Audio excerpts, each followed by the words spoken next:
আসসালামু আলাইকুম। একটি ওয়ার্ডপ্রেস ওয়েবসাইট কিভাবে একটি ডোমেন থেকে একটি নির্দিষ্ট ডোমেন হোস্টিং থেকে অন্য আরেকটি ডোমেন হোস্টিংয়ে ট্রান্সফার করা যায় খুব সহজে, এটা আমরা দেখব। তো এর জন্য দুইটা পদ্ধতিতেই করা যায়, একটা হচ্ছে ম্যানুয়ালি আর একটা হচ্ছে বিভিন্ন প্লাগইনের মাধ্যমে। তো প্লাগইনের মাধ্যমে যদি করতে যাই তাহলে একটা সমস্যা আছে, সেটা হচ্ছে প্লাগইন কিছু লিমিটেশন দেওয়া থাকে। যদি ওয়েবসাইটের সাইজ বড় হয়, 20 MB বা 50 MBর বড় হয়, তখন ওগুলা প্লাগইনের মাধ্যমে করা যায় না। এজন্য ম্যানুয়াল পদ্ধতিটাই আমার কাছে সবচাইতে বেটার মনে হয়। এখানে আপনার 2 GB 3 GB 5 GB 10 GB যাই হোক না কেন, কোনো ঝামেলা ছাড়াই আমরা ট্রান্সফার করতে পারি। এবং এটার উপরেও আসলে ফাইবারে অনেক কাজ পাওয়া যায়, ফাইবারেও ট্রাই করা যেতে পারে। তো ট্রান্সফার করার জন্য প্রথমে আমাদের সি প্যানেলে লগ ইন করতে হবে। আমি এই ওয়েবসাইটটা একটা সাবডোমেনে আছে, aponfood.shaukin.com। এই ওয়েবসাইটটা আমি অন্য আরেকটা হোস্টিংয়ে রাখবো। যে হোস্টিংয়ে রাখবো সেটা হচ্ছে কমিটমেন্ট গ্রুপ বিডি। এই ডোমেনের আন্ডারে একটা সাবডোমেন করা আছে পূর্ণতা নামে। আমি যাচ্ছি সাবডোমেনটায়, কপি করলাম। এর আগে ছিল পূর্ণতা, আমি নামটা দেখে আসি। পাবলিক, হ্যাঁ, এই যে এই নামটা, একটা সাবডোমেন করা আছে। এটা কিভাবে সাবডোমেন করে এটা অবশ্যই আপনারা জানেন, এটা না জানলে তো ওয়েবসাইট ট্রান্সফারের প্রশ্নই আসে না। হ্যাঁ, এই যেটা ব্ল্যাঙ্ক আছে, এখানে আমি এই ওয়েবসাইটটা নিয়ে আসব। তো প্রথমে আমি এই ওয়েবসাইটটা যেখানে আছে shaukin.com, এই শৌখিনের সি প্যানেলে লগ ইন করলাম।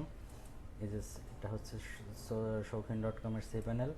এখানে লগ ইন করার পরে আমার ফাইল ম্যানেজারে যাই।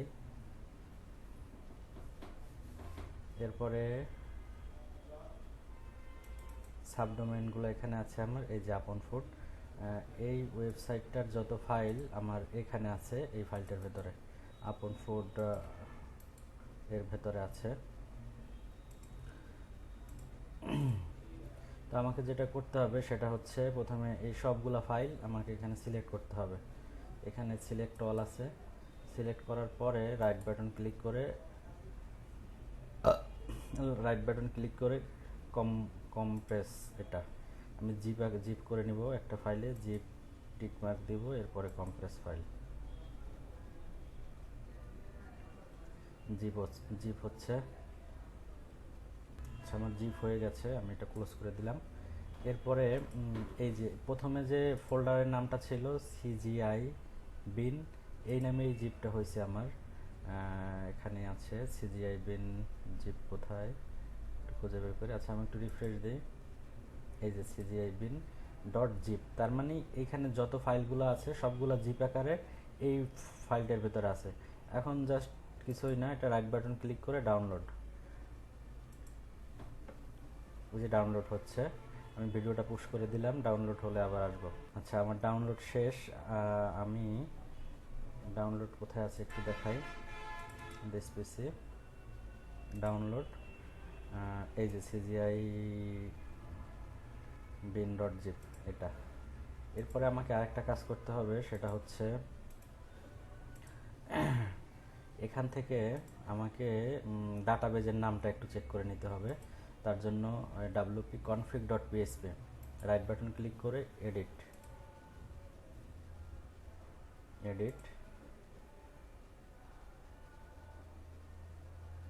এখানে এই জায়গাটায় জাস্ট এখানে আমার ডিবি মানে ডাটাবেজ নেম আছে, এটা আছে, আর ইউজার নেম আছে এটা, আর পাসওয়ার্ড আছে এটা। এই তিনটা জিনিস আমি কপি করে নিব এখান থেকে কপি করে আমি নোটপ্যাডে রাখবো। তো আমি কপি করে নিই, ডিবি নেম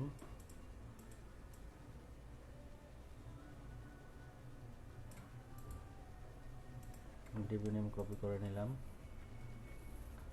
আর ইউজারটা কপি করে নিলাম, আর পাসওয়ার্ডটা কপি করে নিলাম।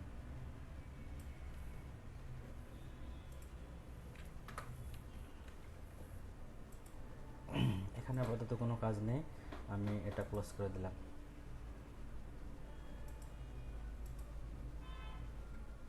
এরপরে আমি আবারও যে সাইটটা কপি করব ওইখানে ইয়াতে গেলাম, সি প্যানেলে। এখানে আসার পরে আমি এই যে পিএইচপি মাই অ্যাডমিন, আমি ডাটাবেসটা ডাউনলোড করার জন্য এখানে পিএইচপি মাই অ্যাডমিনে গেলাম।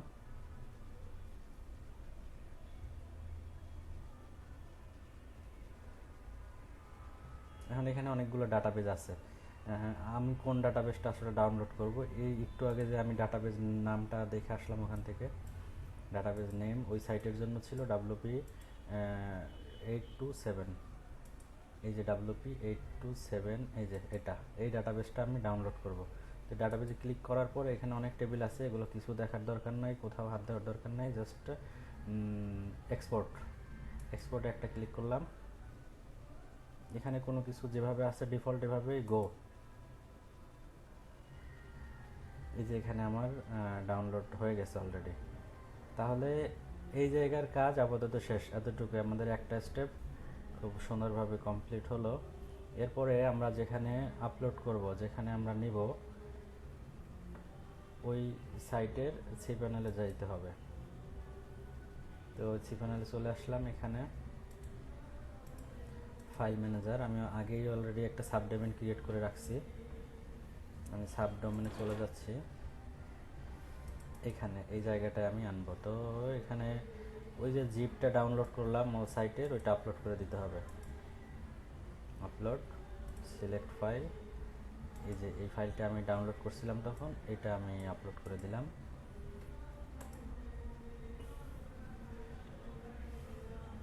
আচ্ছা, এটা আপলোড হচ্ছে, আপলোড হতে হতে আমরা আরেকটা কাজ আমাদের করতে হবে। এখানে আমাদের নতুন একটা ডাটাবেস তৈরি করতে হবে, যেখানে নতুন করে আনব। তার জন্য একই সিস্টেম, এই যে MySQL ডাটাবেজ,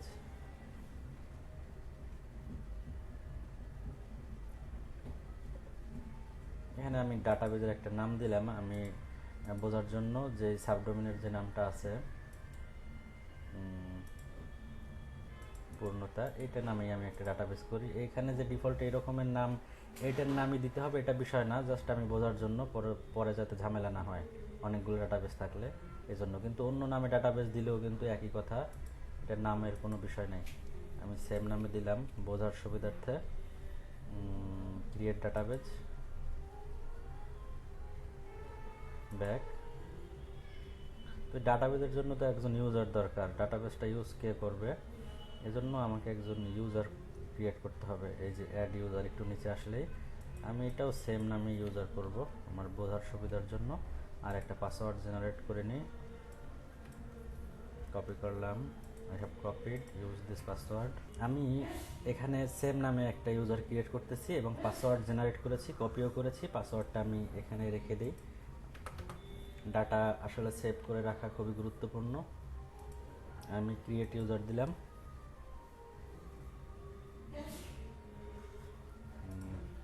গো ব্যাক। এখন আর একটা কাজ বাকি মাত্র, সেটা হচ্ছে আমি একজন ইউজার ক্রিয়েট করেছি, একটা ডাটাবেস ক্রিয়েট করেছি। এখন আমাকে বলে দিতে হবে যে হ্যাঁ, এই ইউজারটা এই ডাটাবেসটা ব্যবহার করবে, এজন্য অ্যাড ইউজার টু ডাটাবেস।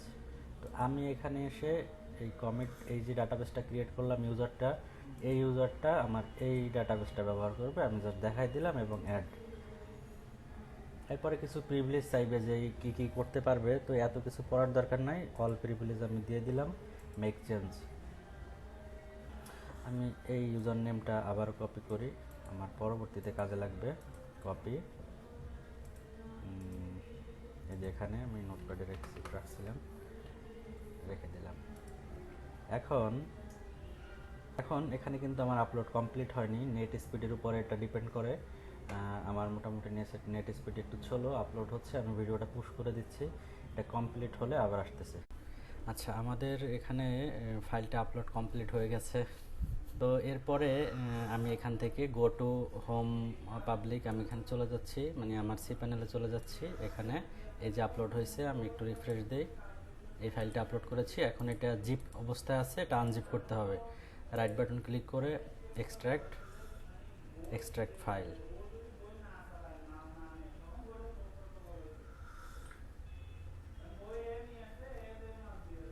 আমাদের এটা আনজিপ করা হয়ে গেছে। আমি এটা ক্লোজ করে দিই, এখানে একটু রিলোড দিই। এই যে এই ফাইলগুলো। এখন আমাদের যেটা করতে হবে, আমরা এখানে এই যে ডোমেইনে নিয়ে আসলাম, এখানে কিন্তু আমরা ডাটাবেস ক্রিয়েট করেছিলাম। এখানে আমাদের ডাটাবেস নেমটা বসাই দিতে হবে এবং পাসওয়ার্ডটা। এটা আমি এই যে wp config.php, এটা রাইট বাটন ক্লিক করে এডিট, আবারও এডিট। এখানে এই যে এখানে ডাটাবেস নেম এবং ইউজার নেম আমাদের যে নতুন ক্রিয়েট করেছিলাম ওগুলো বসাই দিতে হবে। তো আমি এখানে ইউজার নেম ছিল আমার এটা, আমি এটা কপি করে নিলাম, কপি।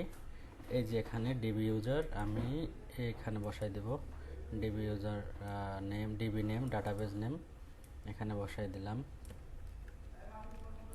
তারপরে আমার ডাটাবেস ইউজার সেম নামে ছিল, এটাও আমি এখানে বসাই দিলাম। আর যেটা করতে হবে পাসওয়ার্ডটা দেখে নিই। এই যে পাসওয়ার্ড, এই যে হ্যাঁ এটা ছিল আমার পাসওয়ার্ড। আমি পাসওয়ার্ডটাও কপি করে নিলাম এবং এখানে পাসওয়ার্ডের জায়গায় বসিয়ে দিলাম। এই পয়েন্টগুলো একটু সাবধানে করলেই আশা করি কোনো সমস্যা হবে না। এরপর এখানে সেভ চেঞ্জ। এই ফাইলের কাজ শেষ, আমি এটা ক্লোজ করে দিই। এখন আমাদের কাজ মোটামুটি শেষ। এখন যদি আমি ডাটাবেসটা আপলোড দিতে হবে, যেটা আমি ডাউনলোড করেছিলাম আগের ডোমেইন থেকে। তো এর জন্য আমাকে যেতে হবে, আমি cPanel যাচ্ছি আবারও, নতুন ডোমেইনের যাওয়ার পরে একটু নিচের দিকে এই যে phpMyAdmin,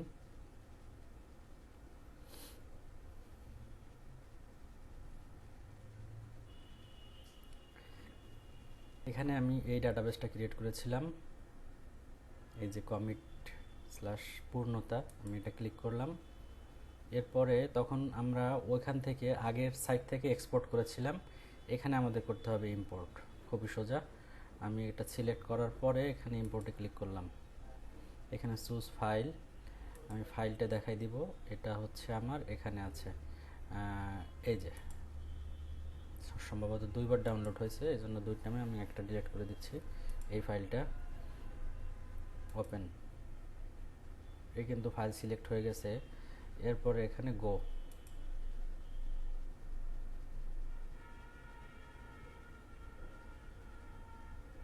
ইনপুট হচ্ছে ডাটাবেসটা।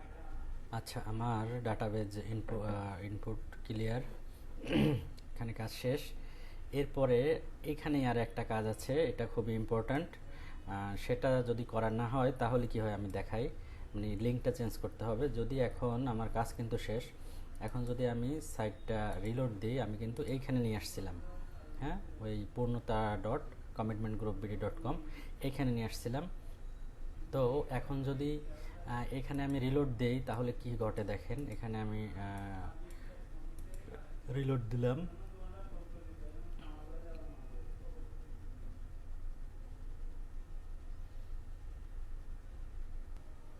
দেখেন আমি কিন্তু ওখানেই রিলোড দেওয়া ছিলাম, কিন্তু আমাকে সে নিয়ে গেছে এই যে আগের যে লিঙ্কটা ছিল aponfood.shaukin.com, এখানে কিন্তু নিয়ে গেছে। তার মানে আমাদের কিছু একটা কাজ বাকি আছে, লিঙ্ক চেঞ্জ করতে হবে। তো সেটার জন্য যেটা করতে হবে, এইখানে ডাব্লিউপি অপশন নামে একটা জায়গা আছে, এই যে হ্যাঁ ডাব্লিউপি অপশনস, এখানে ক্লিক করলাম ডাটাবেজের এখানে। এই দুইটা জায়গায় আমার লিঙ্কটা চেঞ্জ করে দিতে হবে। তো আমি লিঙ্কটা কপি করে নিয়ে আসি, এটা ক্লোজ করে। আমার লিঙ্কটা হবে এটা, আমি এতটুকুনি কপি করলাম। আমার সাবডোমেনের নামটা একটু দেখে আসি।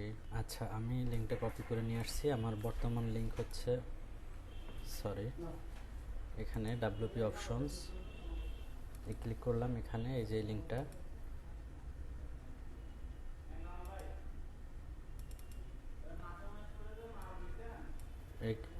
সরি অপশনস, এটা সিলেক্ট করলাম। এরপরে পেস্ট করে দিলাম। হ্যাঁ, বাইরে একটা ক্লিক করি, সেম নিচের এখানেও পেস্ট করতে হবে, বাইরে ক্লিক করতে হবে। কাজ শেষ। এরপরে কাজটা হয়েছে কিনা এটা দেখার জন্য আমি নতুন একটা উইন্ডো ওপেন করি।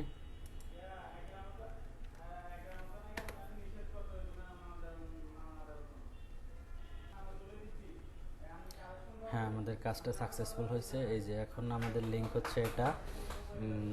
আর আমাদের যে মূল সাইটটা ছিল এখানে, কই দেখি, আমাদের মূল সাইটটা ছিল, আচ্ছা আমি নিয়ে আসি আবার। আমাদের মূল সাইটটা ছিল এখানে, এটা এখান থেকে আমি এই ডোমেনে ছিল upon4.shaukin.com। এখান থেকে আমরা নিয়ে গিয়েছি এখানে, এই যে লিঙ্কটা খেয়াল করেন, এই লিঙ্কটা নিয়ে গেছি এই ডোমেনে, নতুন ডোমেনে। এরপরেও আর একটা কাজ বাকি আছে যেটা মাঝে মাঝে সমস্যা করতে পারে। সেটা হচ্ছে এই প্রোডাক্টটা যদি আমি ওপেন করি, মানে কাজগুলো ঠিকভাবে হয়েছে, আর ঝামেলা নেই। তারপর এটা বলার দরকার, আমি বলে দিই। সেটা হচ্ছে আমি এটার ওয়ার্ডপ্রেস ড্যাশবোর্ডে লগ ইন করি।